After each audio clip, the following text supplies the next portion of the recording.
and welcome back to my channel. Bonsoir et re-bienvenue sur ma chaîne. My name is Muriel, and in this video I will be doing my January reading wrap-up. In the month of January, I read a total of 5 books. However, I'm going to be talking about 7 because I forgot to add a couple of books I read at the very end of the month of December. So I'll be starting with the fiction. At the very end of last year's month of December, I read Animal Farm, written by George Orwell. This is a political parable which takes a look at the excesses of authoritarian communism through farm animals. That's like the very basic premise. It was fine. I read a classic and I didn't hate it. I didn't love it. I thought it was very in your face with the thematic messaging, but then I understand this was written for uneducated people to begin with. So for someone in the 21st century with some knowledge of the history of the 20th, I guess it makes sense that it would be very heavy-handed, because it really does read as being very heavy-handed. I just wasn't a big fan of the whole thing. The execution was fine, the writing was fine. Basically, I had some of the same issues I'd had reading 1984. Makes sense, it's the same author. Yeah, very heavy-handed. Not subtle at all, but kind of amusing in places because of the usage of farm animals as main characters, but I think you could do just more interesting things with that idea. Whatever. Then I also read Heart of Darkness by Joseph Conrad. Why? Because it's published in the Penguin English Library. It wasn't expensive when I was browsing on the book depository. Also, it was mentioned in the introduction to Dr. Jekyll and Mr. Hyde, and for some reason that piqued my interest. It was, again, whatever. It's a classic. I read it. This takes a look at the main character's journey up the River Congo, and diamond mining, was it specifically? No, ivory mining, or ivory collecting, I guess. And you're told about this figure of Kurtz, who is apparently very charismatic and influential and has become kind of like a pseudo-divine figure among the locals. And the main character really wants to meet him, and he observes the horrific stuff happening because of ivory mining / collecting. And there is some very lyrical prose and meant to be psychologically deep imagery, but beyond that's really well written. I didn't feel anything in particular, and sorry, major spoiler, but this Kurtz dude basically dies by the time you get to him, and that's that, and the story ends. So I was like, well, what was the point, though, of all of this? I don't know, it just went over my head. I might be missing something major. The essay at the back of these editions always tend to provide me with additional context and information, so that was semi-interesting, but again, whatever. It's a classic, I read it. I didn't hate it, but it really didn't do much for me at all. So now we come to the actual month of January, so something a little different. In January, I actually travelled for the first time in over 3 years, for the loveliest of reasons, and during my trip to Scotland, I reread The Birthday of the World and Other Stories, written by none other than Ursula K. Le Guin. She is one of my very, very few favourite authors of all time, and I had remembered this as being my favourite short story collection written by Ursula K. Le Guin. I first read this around the age of 17 on a school trip, so I like the fact that I reread it on another trip. A much nicer one, though. I did a full-length video review for this short story collection if you're interested, so obviously I go a lot more in depth into my thoughts and feelings there. Suffice it to say that this is still, indeed, my favourite short story collection by Ursula K. Le Guin. Some of my favourite short stories written by her are in this collection, like Solitude, The Matter of Segri, Coming of Age in Cowhide, or Paradise Lost. A lot of these stories take place in her specific created universe of the Ecumen. That last one, Paradise Lost, does not, however. It's a generation ship story, and as usual, I love Ursula K. Le Guin's treatment of themes related to exploring gender, sexuality, what it means to be human, human emotion, spirituality, religion, power structures, etc., etc. All that good, rich, intellectually stimulating stuff, and also emotionally stimulating, I might add. So yes, I love this and would invite you to check out my review for additional thoughts. So this past month, I also read 3 things on my new Kindle. Among them, I read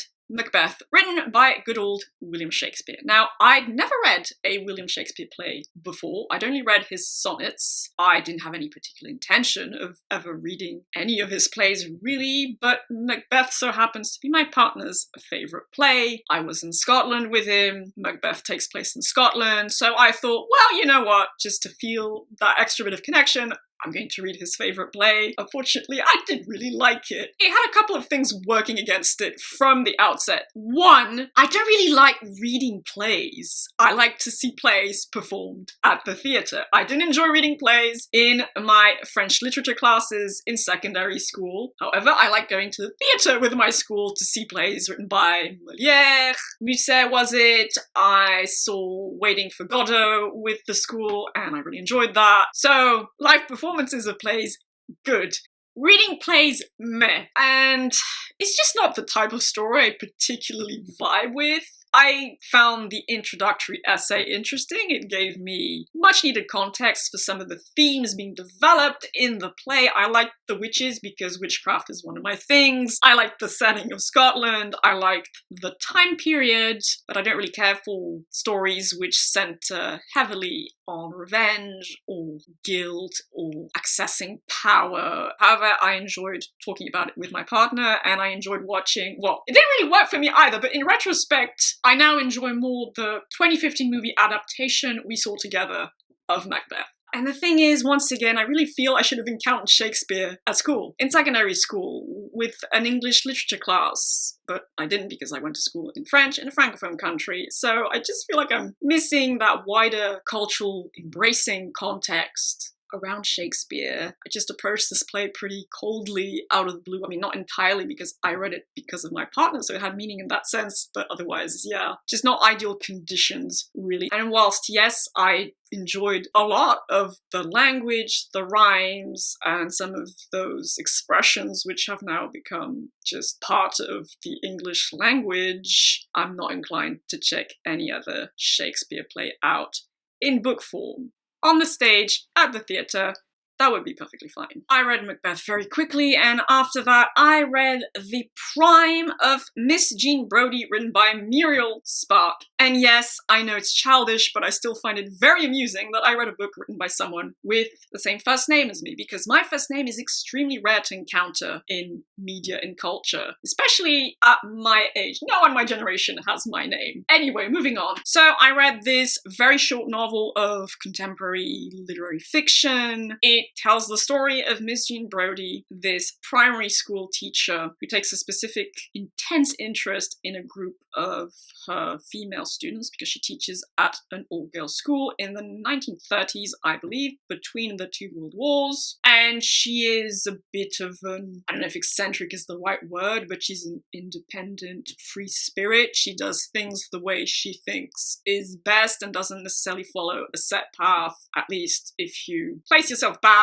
in the context of the 1930s and how most women were supposed to act and men, etc., that kind of idea. And you see how she influences the lives of this group of girls she takes an interest in these very crucial formative years of their childhood and young teenage years, or I mean all the childhood and young teenage years. Some of them reflect on the influence she had much later in life, though it primarily takes place in that present, or I mean that progressing present in the 1930s as Miss Jean Brodie is a teacher. It didn't really hit me in any significant way. This was also a soft recommendation from my partner. He thought I would find the very subtle discussions of gender, developing sexuality in young girls interesting, but I didn't really feel any of that. I can see it's kind of there, but once again, it's one of these stories which has a few things working against it from a more idiosyncratic point of view. One, it deals with school. Two, it deals with groups of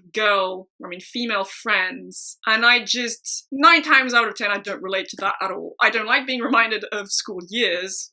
It's not that big of a deal, but it's just not my preference, and I've never had a group of female friends, never been part of one, and I just don't understand those dynamics. It's completely foreign to me. And character-centered stories like this one are extremely hit and miss for me, especially if you're not in speculative fiction. This is most definitely not speculative fiction, so this was a flop on that front. For me, I kind of joked in my Goodreads review that I'm just too much of a weirdo outsider to ASD to really get at the meat of that kind of story. I guess there's a bit of subtextual thematic development around around authority and the impact a figure can have in your formative years. Here, a teacher, a free-spirited teacher with her own idiosyncrasies. There's some light parallels drawn to the rise of fascism in Italy and Germany, and actually, this was hilarious to me. Miss Jean Brodie really vibed with Mussolini's fascists, and these girls do seem mesmerized by their teacher, and they think about her a lot, but once again, it just touches upon an experience I've never fundamentally gotten. This adulation of a figure that is not really intimate to you. I mean, she is very close to her students. She takes them out to the theatre, to the museum. She brings them back to her home, which talk about dodgy ethics, I guess. But still, they're not like in a deep friendship with this woman. So I just don't understand this. I don't understand adulation is kind of my point. And it kind of rests on that. I'm sure this could work a lot better for a lot of other readers. I would not discourage anyone from picking this up if it sounds interesting to you. But it really is the kind of story that was just never going to quite work for me. But still, I read something by a woman with the same name as me. Haha.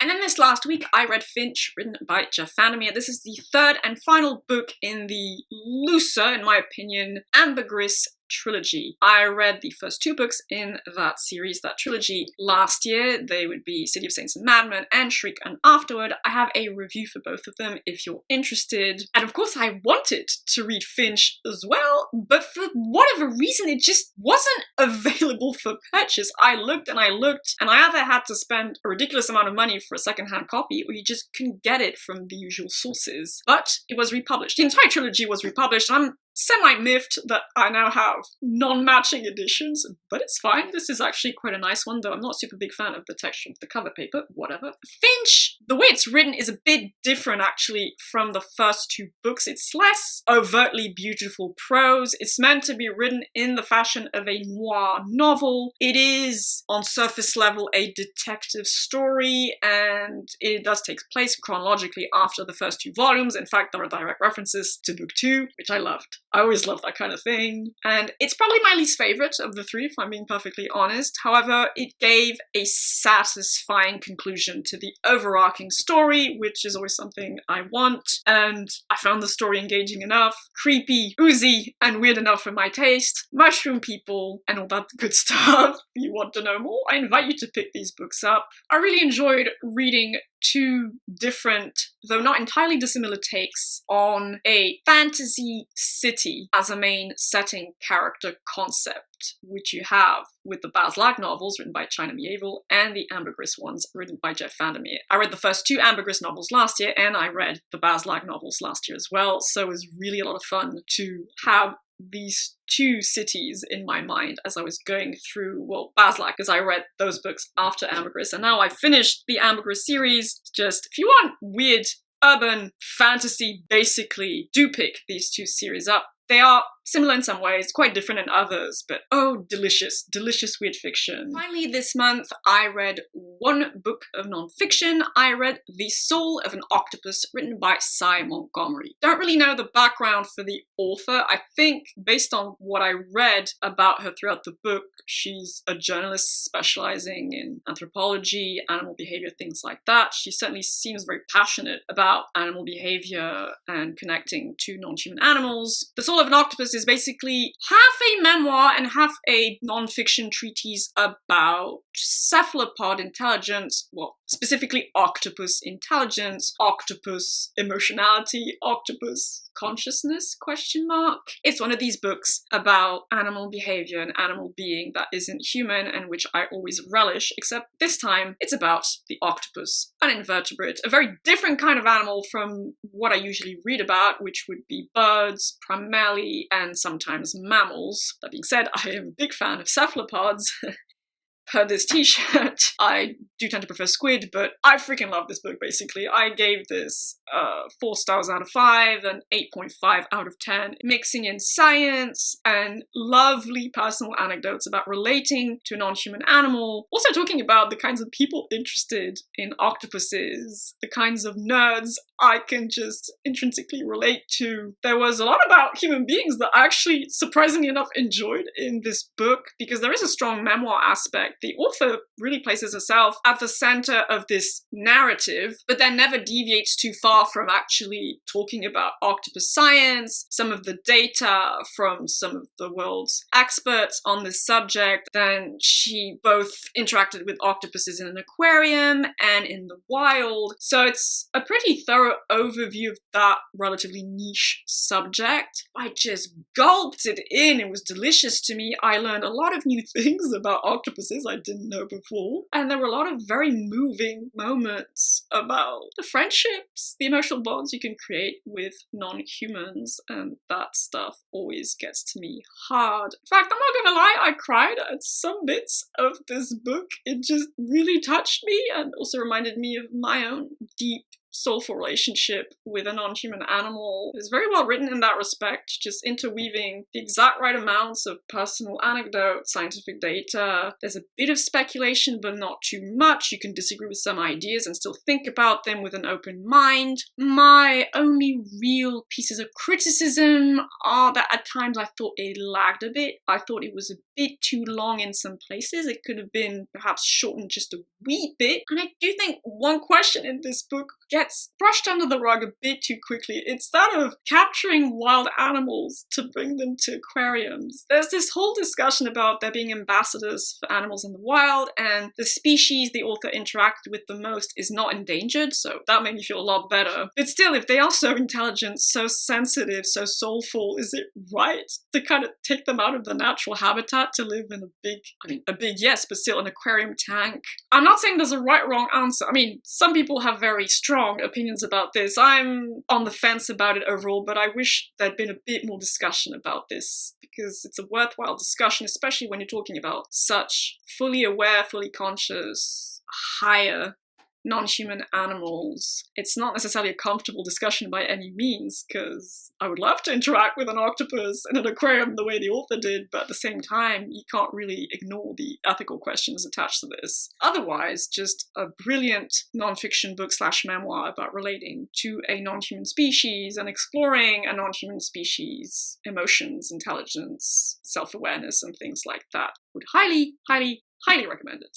So that concludes January's reading wrap-up. In the month of February, I will be rereading a couple of things. Reading The Terror, written by Dan Simmons. I'm really looking forward to that one because it's basically a double recommendation, both from my partner and my childhood best friend. And I will be reading Skyward Inn, written by Aaliyah Whiteley, which I was somewhat supposed to read last year. And I'll also read either one or two books of non-fiction. A book about the history of women, or rather women's place in Western history, something to that general effect, and maybe a book of non-fiction dealing with ASD in women, but I'm not entirely sure about it yet, so you'll just have to wait and see until my February reading wrap-up. In the meantime, I hope you'll have a lovely day, evening, or whichever time of day you prefer. Do take good care of yourselves. I hope this first month of the year didn't treat you too badly, and I shall see you all reasonably soon in another video.